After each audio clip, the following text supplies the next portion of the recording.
Welcome lovers, welcome to the physics lover on Kumar YouTube channel. Physics की दुनिया में आप सभी लोगों का स्वागत है।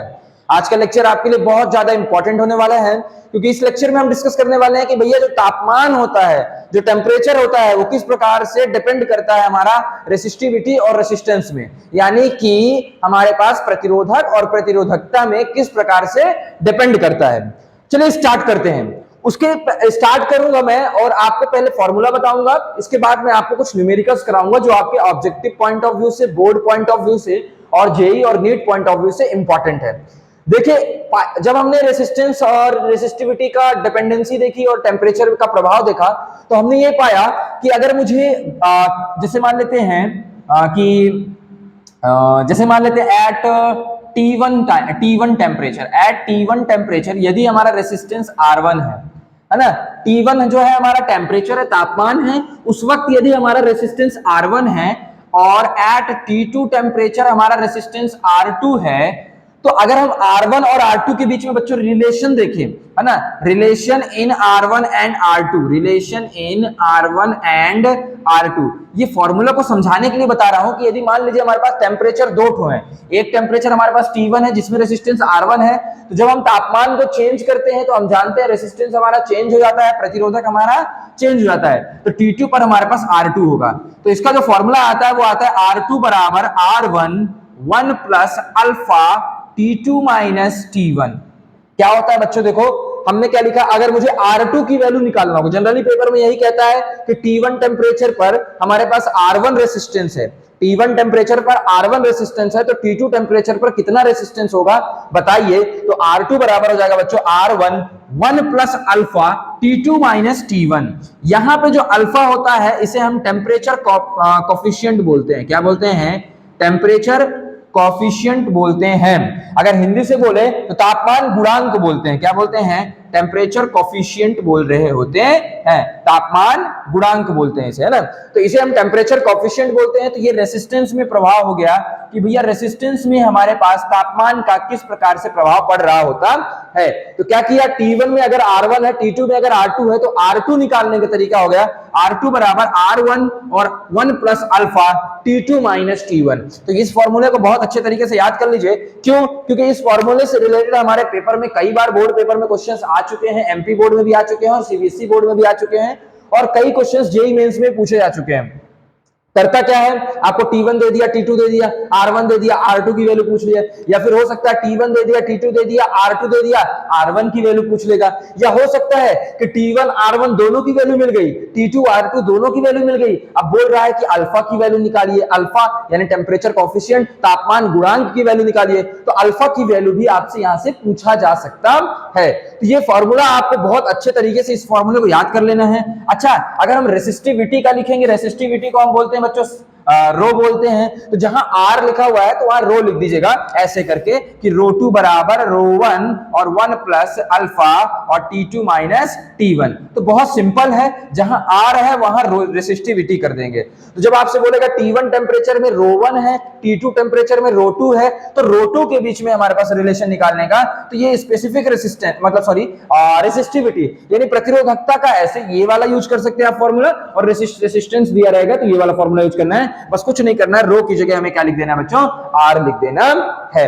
आई थिंक आपको ये फॉर्मूला समझ में आ गया होगा। इस फॉर्मूले से रिलेटेड मैं आपको 2-3 क्वेश्चंस बताता हूं जो आपके एनसीईआरटी में दिए हुए हैं। सबसे पहले मैं एनसीईआरटी का एक एग्जांपल बताऊंगा। एग्जांपल में ये आपको क्वेश्चन दिया हुआ है, एग्जांपल नंबर भी बता देता हूं कौन सा वाला है, ताकि आप क्वेश्चंस को और अच्छे से वहां से एनालाइज कर सके, है ना।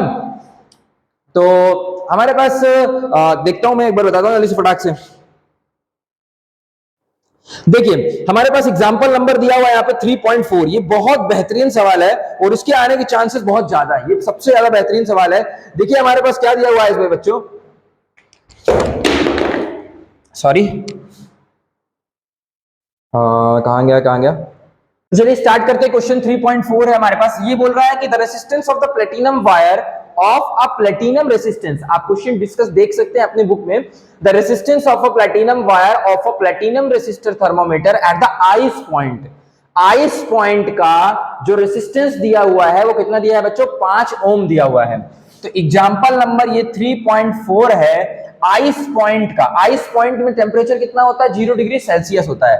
तो अगर हम T1 बोले तो ये कितना दिया है हमारे पास, 0 डिग्री सेल्सियस दिया हुआ है, और रेसिस्टेंस जो इस वक्त हमारे पास दिया हुआ है बच्चों, R1 जो दिया हुआ है वो हमारे पास 5 ओम दिया हुआ है।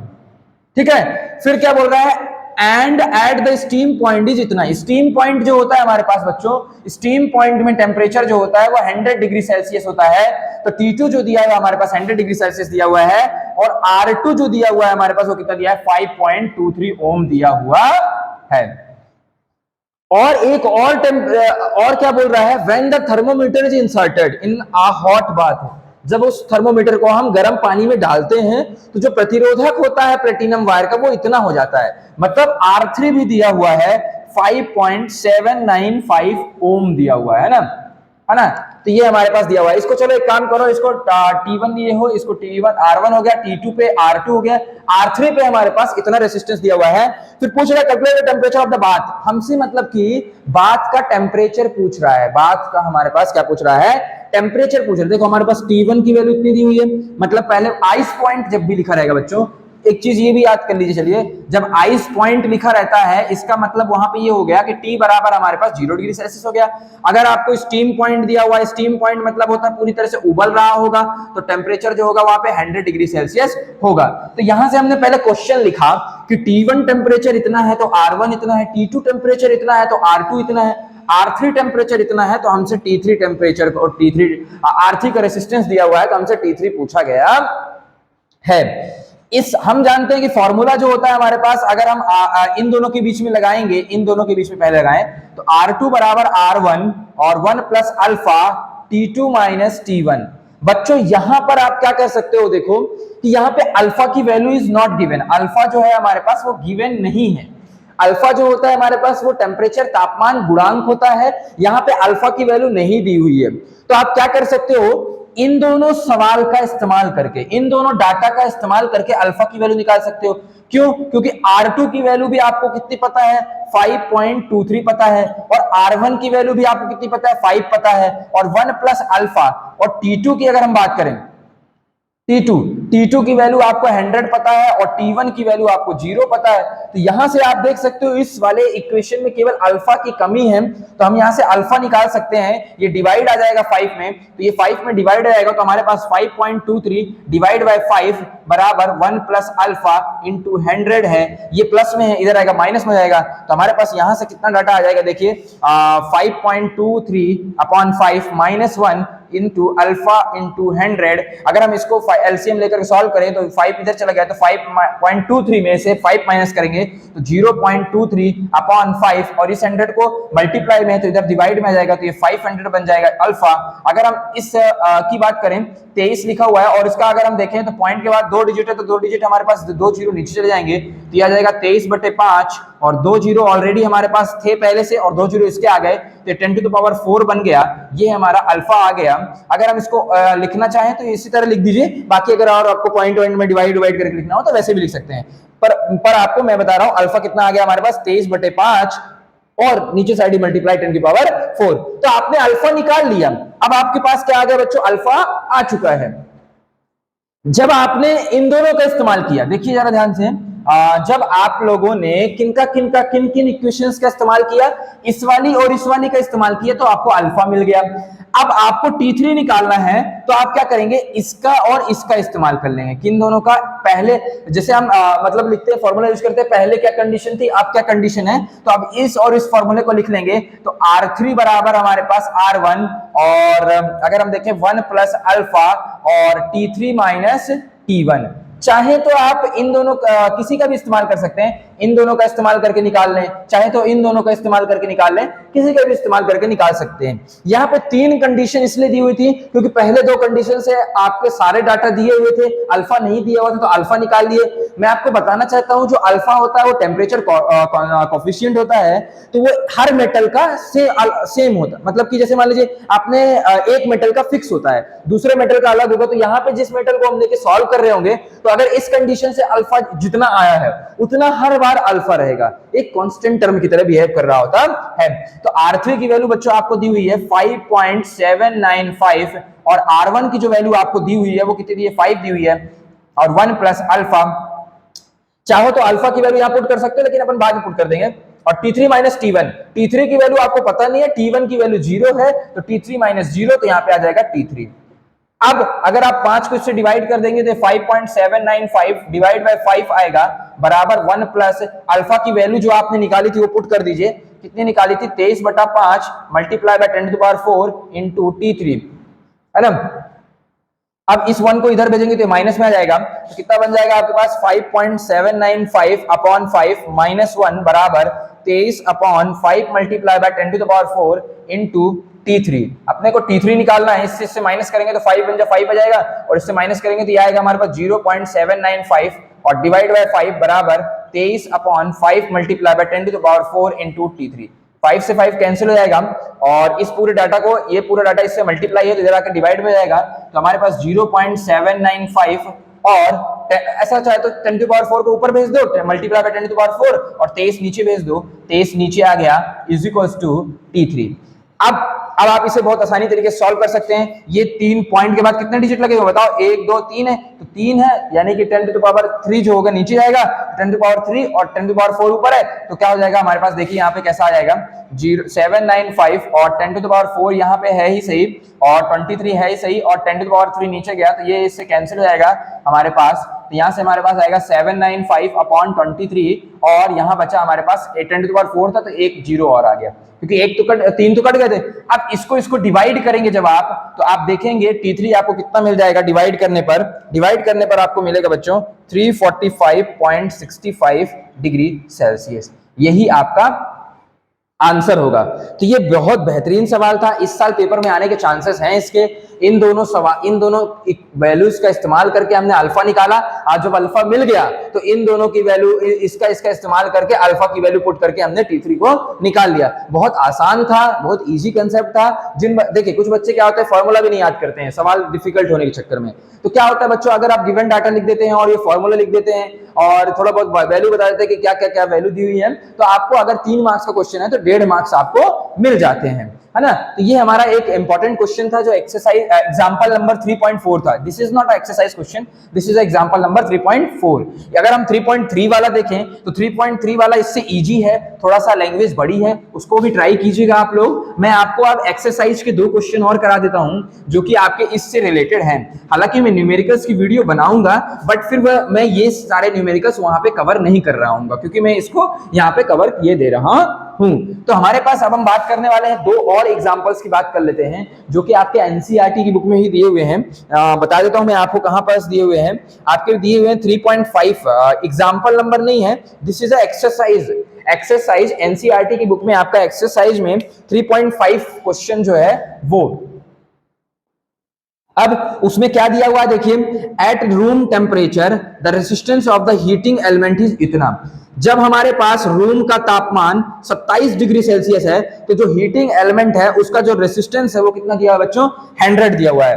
तो मतलब जब हमारे पास T1 टेम्परेचर जो दिया हुआ है, जब हमारे पास T1 टेम्परेचर दिया हुआ है, T1 टेम्परेचर कितना दिया हुआ है 27.0 डिग्री सेल्सियस दिया हुआ है, तो जो हमारे पास रेजिस्टेंस की वैल्यू दी हुई है बच्चों वो 100 ओम दी हुई है। क्या बोला मैंने, जब हमारे पास T1 की वैल्यू 27.0 डिग्री सेल्सियस दी हुई है तो रेजिस्टेंस की वैल्यू 100 ओम दी हुई है। When what is the temperature of the element if the resistance is found to be इतना। यदि हमारा रेजिस्टेंस R2 जो है वो कितना हो जाता है 117 ओम हो जाता है, तो तापमान की वैल्यू आपसे पूछ रहा है।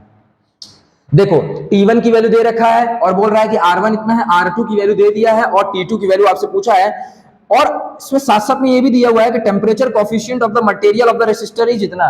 टेम्परेचर कोफिशिएंट भी दिया हुआ है, मतलब अल्फा की वैल्यू आपको दी है 1.7 मल्टीप्लाई बाय 10⁻⁻⁴, ये दिया हुआ है ना। तो ये आपको अल्फा की वैल्यू भी दी हुई है, टेम्परेचर कोफिशिएंट जो है उसकी भी वैल्यू आपको दी हुई है। अच्छा, टेम्परेचर कोफिशिएंट जो होता है बच्चों वो हमेशा 1/T ही होता है, 1 टेम्परेचर, यानी अपन बोल सकते हो कि जो उसकी एसआई यूनिट होती है वो सेल्सियस का इनवर्स होती है। ये भी पूछा जा सकता है, टेम्परेचर कोफिशिएंट की एसआई यूनिट क्या होती है, सेल्सियस का इनवर्स होती है, और टेम्परेचर की क्या होती है, सेल्सियस होती है। तो देखो सवाल बहुत इजी है, इसको खुद से कीजिएगा आप लोग, कुछ नहीं करना है। ये हमारे पास 3.5 एक्सरसाइज का है, एक्सरसाइज का क्वेश्चन है। इसमें हमारे पास T1 की वैल्यू बच्चों दी हुई है 27.0 डिग्री सेल्सियस और R1 की वैल्यू आपको दी हुई है 100 ओम, और T2 की वैल्यू जो है हमारे पास वो T2 की जो वैल्यू है हमारे पास वो निकालनी है, और R2 की वैल्यू जो बच्चों दी हुई है वो 117 ओम दी हुई है, अल्फा की वैल्यू भी दी हुई है। तो हम जानते हैं फॉर्मूला जो होता है हमारे पास R2 बराबर R1 और 1 plus alpha T2 minus T1 होता है। अगर हम R2 की वैल्यू देखें तो 117 दी हुई है, और R1 की वैल्यू देखें अगर हम तो वो 100 दी हुई है, और 1 प्लस अल्फा की वैल्यू देखें अगर हम तो अल्फा की वैल्यू आपके पास कितनी दी है 1.7 multiply by 10 to the power minus 4 दी हुई है। और T2 माइनस T1, T2 की वैल्यू पता नहीं है आपको, और T1 की वैल्यू दी हुई 27। तो आप यहां पे क्या लिख सकते हैं T2 माइनस 27 ये लिख सकते हैं। अब जब आप इसे सॉल्व करेंगे तो ये 100 इसके डिवाइड में आ जाएगा, 117 बटा 100 आ जाएगा, और फिर बराबर आ जाएगा 1 plus 1.7 multiply by 10 to the power minus 4, और इसके साथ में मल्टीप्लाई है T2 माइनस 27। अब आप इसको सॉल्व करेंगे तो ये 1 को इधर लाएंगे तो माइनस में आ जाएगा। मैं ज्यादा पूरा आपको डिटेल में सॉल्व करके नहीं बताऊंगा, आप कैलकुलेशन कर लीजिएगा मैथमेटिक्स की। तो ये मैं थोड़ा बहुत लिख के दे देता हूँ इक्वेशन। तो हमारे पास ये -1 आ गया, और ये हमारे पास 1.7 multiply by 10 to the power minus 4 बचा, और T2 माइनस 27 बचा। अगर इसको हम माइनस करेंगे तो 100 यहाँ आ जाएगा, तो 117 में से 100 चले गए तो 17 बटे 100 बन जाएगा। और अगर हम देखें 1.7 multiply by 10 to the power minus 4 है, और ये T2 माइनस 27। तो अब आप क्या करोगे, देखो यहाँ पे 17 बटे 100 है। अगर चाहो तो इसका पॉइंट के बाद एक डिजिट है तो इसको क्या कर दोगे 10 को नीचे डिवाइड कर दोगे, और यहाँ पे 10 टू द पावर माइनस 4 है, इसका मतलब क्या होगा हमारे पास 10 टू द पावर माइनस 4 है नीचे, इसका मतलब 10 टू द पावर 4 जाएगा, और यहाँ पे T2 माइनस 27 है। अब 17 कैंसिल, यहाँ से 2 जीरो कैंसिल, तो यहाँ से 10 टू पावर 2 बचेगा, 10 टू द पावर 17 कैंसिल, तो यहाँ से 10 टू द पावर 2 चला गया, तो यहाँ पे 10 टू द पावर 4 की जगह 10 टू द पावर 2 बचेगा, 2 और 3 तो यानी 100 बचा, तो 100 इधर साइड आ जाएगा, और तो यहाँ पे क्या बचा नीचे 100 बचा, तो 100 को इधर भेज दोगे क्रॉस मल्टीप्लिकेशन करके, यहाँ मल्टीप्लाई में है या डिवाइड में, सॉरी यहाँ डिवाइड में है या मल्टीप्लाई में, क्रॉस मल्टीप्लाई कर देते हैं ना। देखो 17 से 17 कैंसिल, यहाँ से 100 और यहाँ से 100 कैंसिल कर दिए, जब यहाँ से 100 कैंसिल कर दिए 2 जीरो और इसका 1 जीरो, सॉरी 2 जीरो उसका और 1 जीरो इसका, तो टोटल 3 जीरो बचा बच्चों। और फिर T2 माइनस क्या करना है 27 है, तो 27 को इधर भेज दोगे तो T2 बराबर आ जाएगा हमारे पास 1000 प्लस 27 यानी 1027 डिग्री सेल्सियस। तो यहाँ पे हमारे पास इसका टेम्परेचर आ गया। कैसे निकाला हूं देखो, 17 से 17 यहां से कैंसिल कर दिया मैंने, 17 और 17 को यहां से मैंने कैंसिल कर दिया, और यहां से 100 और यहाँ पे हमारे पास 4 जीरो 5 जीरो थे, तो 2 जीरो यहाँ पे कैंसिल हो जाएंगे, 3 जीरो बचेंगे, तो वो जो 3 जीरो होंगे वो इधर आ जाएंगे, तो इधर आ गया हमारे पास, और -27 था तो इधर आके +27 बन गया, यहाँ से हमारे पास आंसर आ गया। है ना बहुत आसान सवाल, कुछ नहीं, वैल्यू दी हुई थी, आपको वैल्यू पुट करके सिर्फ करना था, ठीक है ना। तो अब हमारे पास 3.5 हो गया एग्जांपल। एक और एग्जांपल मैं आपको बता देता हूं, चलिए इसे फटाक से, ताकि आपको इसका कंसेप्ट सारे क्लियर हो जाएं। उस एग्जांपल को आप घर में करिएगा और उसका मुझे आंसर बताइएगा। मैं उसका आंसर नहीं बताऊंगा आपको, उसको मैं क्वेश्चन बता देता हूं आपको, और उसका आंसर आप लोग सभी लोग कमेंट बॉक्स में मुझे बताएंगे कि इसका आंसर क्या आ रहा है। देखिए हमारे पास क्या दिया है, सिल्वर की एक ये हमारे पास क्या दिया हुआ है, क्वेश्चन दिया हुआ है कि हमारे पास एक सिल्वर की वायर है, क्या दिया हुआ है, a silver wire has resistance, a silver wire has resistance 2.1 ohm at 27.5 degree Celsius. जब हमारे पास टेम्परेचर 27.5 डिग्री सेल्सियस है तो हमारे पास जो रेसिस्टेंस है वो कितना दिया हुआ है, 2.1 ओम दिया हुआ है, and a resistance of 2.7 ohm at 100 degree Celsius. और जब टेम्परेचर 100 डिग्री सेल्सियस है तो रेसिस्टेंस इतना है। Find the temperature coefficient of silver wire. Find क्या करना है अपने को, फाइंड टेम्परेचर कोफिशिएंट, यानी तापमान गुणांक को यहाँ पे पता करना है, टेम्परेचर कोफिशिएंट को आपको पता करना है। तो आप सभी बच्चे टेम्परेचर कोफिशिएंट की वैल्यू जो आएगी, इसमें आंसर आएगा, उसको कमेंट बॉक्स में बताएंगे। बहुत आसान तरीके है, केवल और केवल वही फॉर्मूला लगाना है, R2 बराबर R1 और फिर bracket 1 plus alpha T2 minus T1, तो उसका लगा करके आपको टेम्परेचर कोफिशिएंट यानी अल्फा की वैल्यू बतानी है। तो कमेंट बॉक्स में सभी बच्चे इसका आंसर बताएंगे। आई थिंक आपको ये लेक्चर समझ में आया होगा, बेहद इंपॉर्टेंट क्वेश्चंस थे, आप इनको कर लीजिएगा। नहीं समझ में आया है तो आप मुझसे मैसेज पे पूछिए कि भैया क्या समझ में नहीं आ रहा है, आपको जो भी चीज समझ में नहीं आ रही है वो आप मुझसे पूछ सकते हैं, है ना। तो मिलते हैं, तब तक के लिए बेस्ट ऑफ लक, मिलते हैं नेक्स्ट लेक्चर में। आप पढ़ते रहे और आगे बढ़ते रहे। Thank you lovers.